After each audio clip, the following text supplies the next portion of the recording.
So, Jean-Francois, I thought we'd start with this story today, and I was watching some of Benoit Dubreuil's reaction to this, and in a sense, it's a bit embarrassing here. And actually, when you consider that the CAC has gone to town about everyone learning French and it being so important, and then to find out that people have been listening and wanting to do it, only to find out that they can't. So, what's your reaction to this? Well, what Dubois is doing is he's telling us to stop looking at the tree and look at the forest. Now, it's absolutely true that the CAC government brought budgets for French classes from 100 million to 300 million, and they budgeted 25% more for the next few years. The number of people wanting to learn French has grown 50% over almost the last 10 years, 50%. So there's more supply, more demand, but they cannot respond to half of the new demand despite having tripled the supply. But the number of people who are serviced by 300 million last year amounts to 2% of what would be needed to teach beginners French to all those who do not speak French in Quebec. And if you just put your calculator to this, it would mean that there's still $15 billion to be spent on French classes for everyone in Quebec who doesn't speak French to speak French. That's a dream, of course, but it just gives you the size of the forest. And then he says, the number of new people in Quebec needing to learn French grows faster than our ability to teach French to those who are already here. So I'm wondering, though, at some point, is this an argument? I don't know, maybe I'm taking this out of sort of what he intended to do here. Is this an argument against immigration in some sense, Jean-Francois, or not? What it says is that, well, given the size of temporary immigration and the amount of temporary immigrants who do not speak French, he says it cannot be done. It cannot be done. Do not think that you can have 460,000 temporary people on the last 3 years and that you will achieve teaching them French in any way, shape, or form. It will not be. You cannot do that. Okay. So, of course, it's an argument for what now everybody says. There are too many in any case, not only for French, but for services and lodging and the like. But what he's saying also is that if you want to achieve a reasonable level, you'll never get to 100%, of course, but a reasonable level of French speakers, you have to incentivize choosing people who know French before they arrive, because catch-up will never happen. Okay. Again, isn't that something the government is already doing, trying to get people coming from French-speaking nations, et cetera, who already have a working knowledge of French? How is this any different from what they're doing now?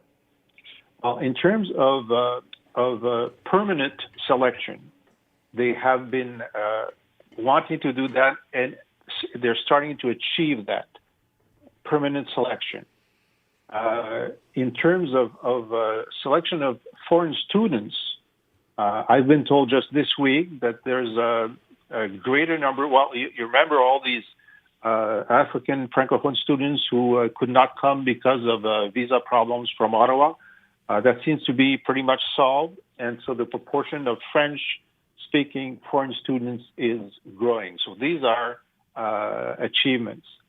But in terms of temporary workers, which is now a much bigger number than these two first categories, there is no linguistic requirement at the point of entry.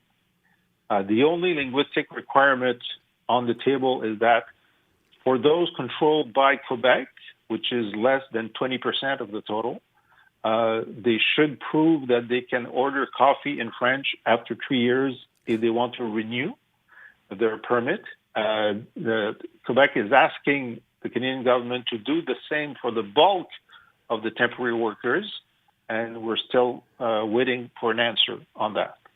So I mean, if you're the guy in charge, let's say, what's the solution here? You see the numbers, you see the demand. Supply, as you said, has increased, but clearly not enough to handle the demand. I still remember hearing a minister tell me, I don't know, 6 months, 8 months, a year ago, when Benoit Dubroy first showed up on the scene as the sort of new commissioner here, that it would take $1 billion, and it turns out it's not that far off, for the government to be able to get everyone to learn French who wanted to. Where's the solution here? Well, $1 billion. You said just for temporary workers, it would take $13 billion. Another thing that Dupre is putting in the process is that people have been naive about the amount of time you need to get to an operational level in French. He says in the last press conference, he says, "Listen, there's a lot of work to be done. People are at level 5. Okay, level 5, I won't hire that person to work in my shop because he cannot hold a complicated conversation. He cannot read the memo. He cannot write the memo. If he's not at level 8, he's not operational in a French normal work environment. And that means a lot of hours. And people have always underestimated the amount of time and energy needed to bring a non-French speaker to be operational. And so, the solution is certainly if French is the criteria, you have to have a fewer number of people to bring in, and make sure that they at least have a basic French before coming, because if not, and that should apply to temporary workers, as it applies to temporary workers who go to the United Kingdom, who need to have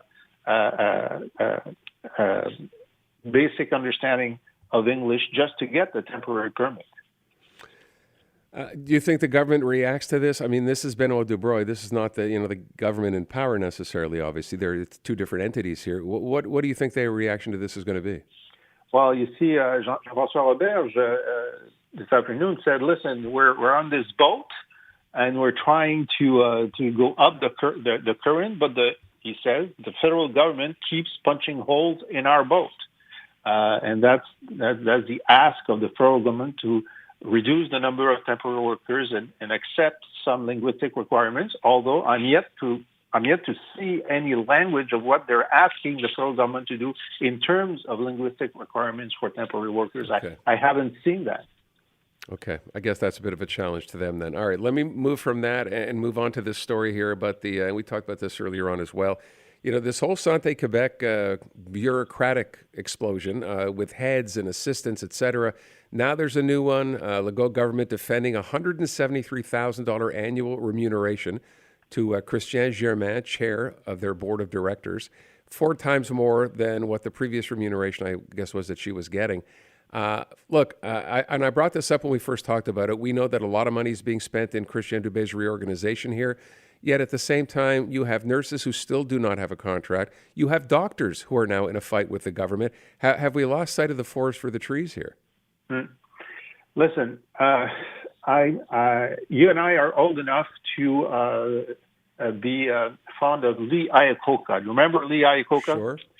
He's the one who brought back Ford from the disaster, and then Ronald Reagan asked him to do something. I don't remember exactly what it was, and he said, "I'm going to do this for $1. I'm going to do this for $1.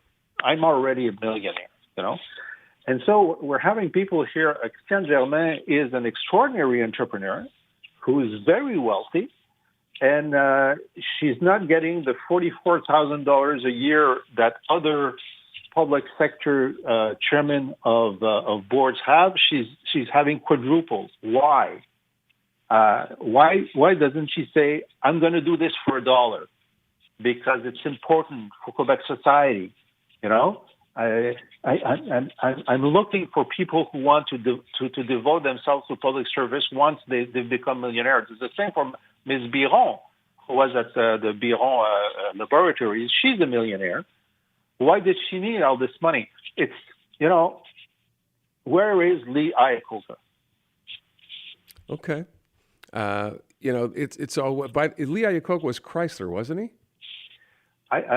No, I think it was Ford. both. I think it might have been Ford and then reinvented Oh yeah, Chrysler. he did Ford and the Chrysler bailout. Yeah. Reinvented the brand. Look, you wonder in a case like this, are you disappointed, Jean-Francois, that someone can't step up and actually say that, you know what, for the betterment of the system here, it's not like I need the money, and I will do it?